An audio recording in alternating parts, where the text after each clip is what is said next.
Hello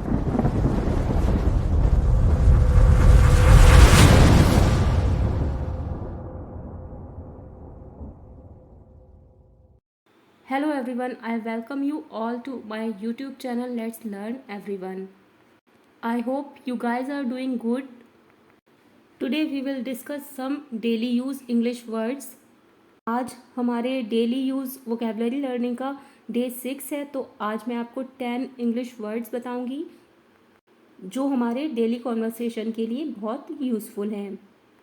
तो चलिए करते हैं वीडियो स्टार्ट करने से पहले रिक्वेस्ट है, प्लीज़ चैनल सब्सक्राइब करें अगर अभी तक नहीं किया है। वीडियो अच्छी लगे तो लाइक करें और शेयर करें। फर्स्ट वर्ड है स्ट्रेट अवे या स्ट्रेट वे। स्ट्रेट अवे या स्ट्रेट वे दोनों ही एडवर्ब्स होते हैं और दोनों के सेम मीनिंग होते हैं, मतलब तुरंत, तीव्र, शीघ्र, झटपट, बहुत जल्दी या तत्काल। सिनोनिम वर्ड्स हैं इमीडिएटली, प्रॉम्प्टली, क्विकली, इंस्टेंटली और ऑफ हैंडेडली। इन वर्ड्स का मतलब भी होता है तुरंत, झटपट या तत्काल, मतलब बहुत जल्दी। एग्जाम्पल्स हैं, you will have to start work straight away if you want to complete it on time. अगर आप इसे समय पर पूरा करना चाहते हैं तो आपको तुरंत काम शुरू करना होगा। मतलब अगर आप चाहते हैं कि काम समय पर पूरा हो जाए तो आपको तुरंत ही काम शुरू करना होगा। सेकंड एग्जाम्पल है, we should go to the hospital straight way.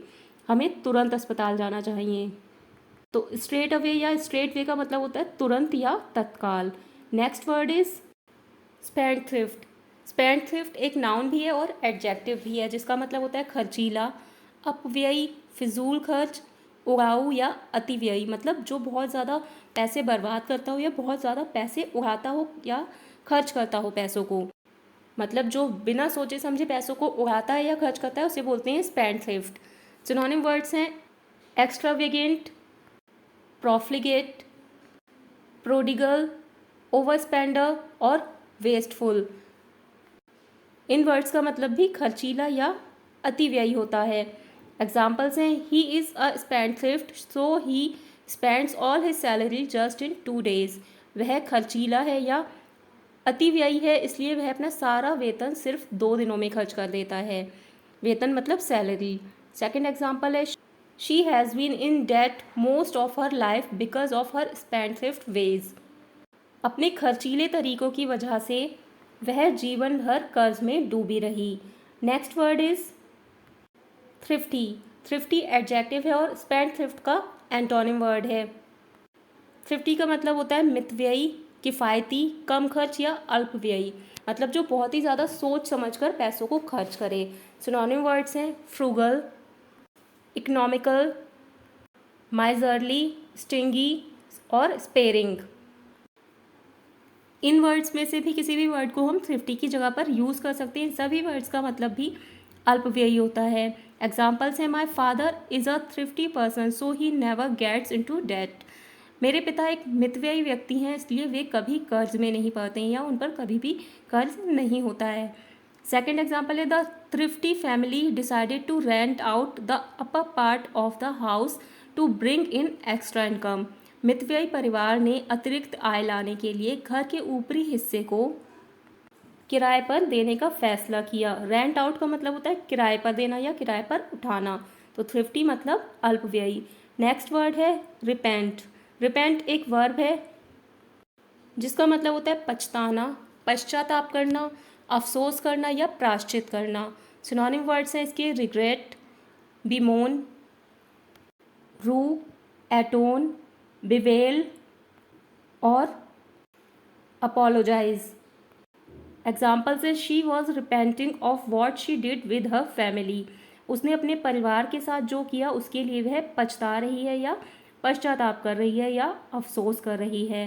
Second example है, some persons do first think afterwards and then repent for ever.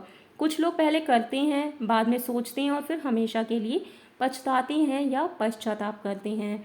तो रिपेंट का मतलब होता है पछताना या पश्चाताप करना। अगला वर्ड है स्ट्राइव।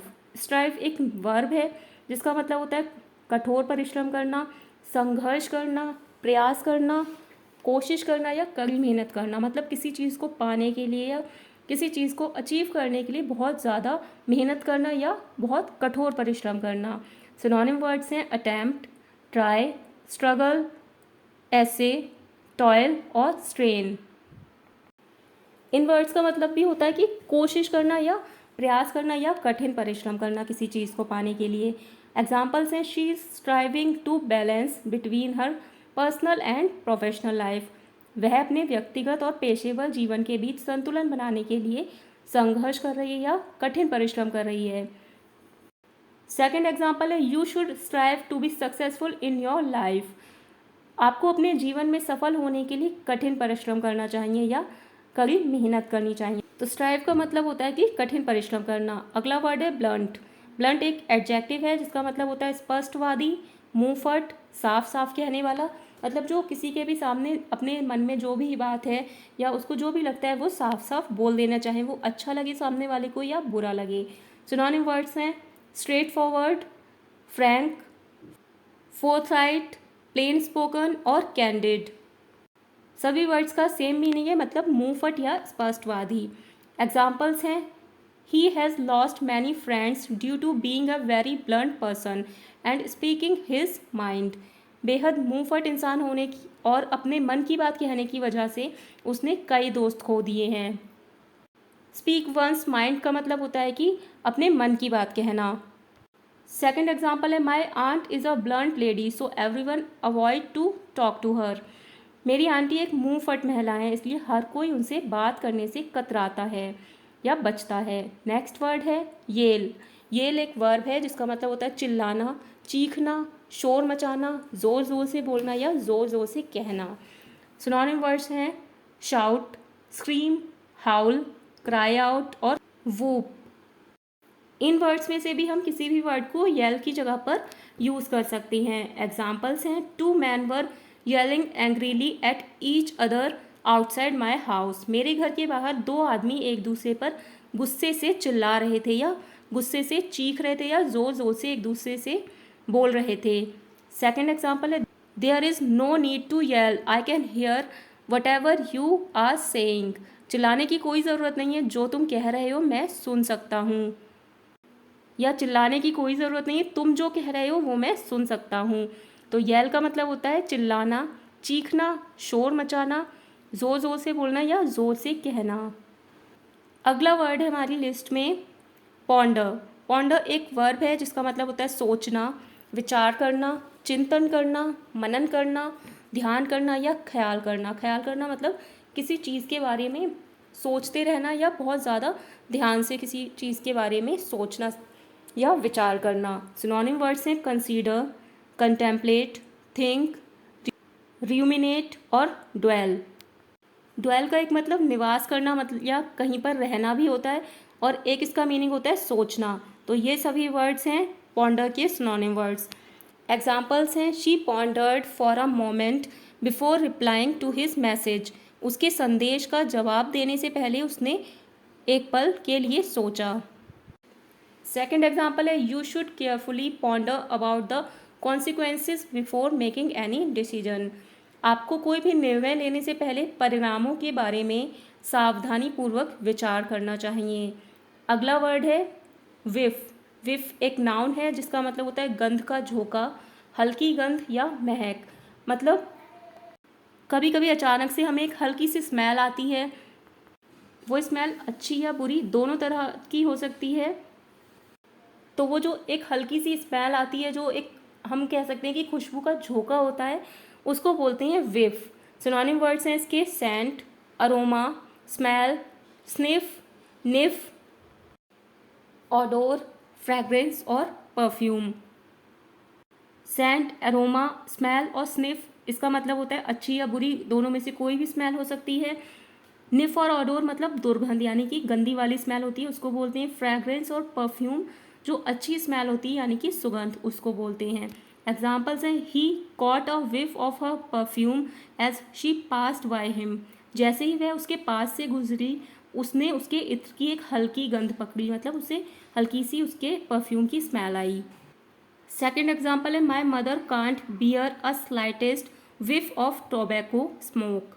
मेरी माँ तंबाकू के धुएं की जरा सी भी गंध नहीं सह सकती हैं। नेक्स्ट वर्ड है सेन। सेन एक एडजेक्टिव है जिसका मतलब होता है समझदार, विवेकपूर्ण या बुद्धिमान। सिनोनिम वर्ड्स हैं इसके wise, prudent, intelligent, quick witted और जुडिशियस। इन वर्ड्स का मतलब भी होता है समझदार, विवेकपूर्ण या बुद्धिमान। एग्जाम्पल्स देखते हैं। फर्स्ट एग्जाम्पल है it is a sane decision and we all respect it by heart. यह एक समझदारी भरा फैसला है और हम सभी इसका दिल से सम्मान करते हैं। सेकेंड एग्जाम्पल है I don't think a sane person would drive as dangerously as he did. मुझे नहीं लगता कि एक समझदार व्यक्ति खतरनाक तरीके से गाड़ी चलाएगा जैसा उसने किया था। मतलब मुझे नहीं लगता एक समझदार व्यक्ति इस खतरनाक तरीके से गाड़ी चलाएगा जैसा उसने चलाई थी, जिस तरह से उसने चलाई थी। तो सेन मतलब समझदार। तो ये थे आज के 10 daily use English words. I hope आपको सभी वर्ड्स अच्छे से समझ में आ गए होंगे। इनके एग्जाम्पल्स भी मैंने ऐसे ही लिए हैं कि हम इन एग्जाम्पल्स को अपने डेली कॉन्वर्सेशन में यूज़ कर सकते हैं। तो आप इन एग्जाम्पल्स के थ्रू अपने स्पोकन इंग्लिश की प्रैक्टिस कर सकते हैं, साथ ही अपनी वोकेबलरी को भी स्ट्रॉन्ग कर सकते हैं। आई होप आपको वीडियो पसंद आया होगा। एक बार फिर से आप सभी से रिक्वेस्ट करना चाहूँगी, अगर वीडियो पसंद आया हो तो प्लीज़ लाइक करें, शेयर करें और अगर अभी तक चैनल सब्सक्राइब नहीं किया हो तो प्लीज़ चैनल सब्सक्राइब करें। मिलती हूँ डेली यूज़ वोकेबलरी के पार्ट 7 के साथ। तब तक इन वर्ड्स को रिवाइज करें और कुछ नया सीखते रहें।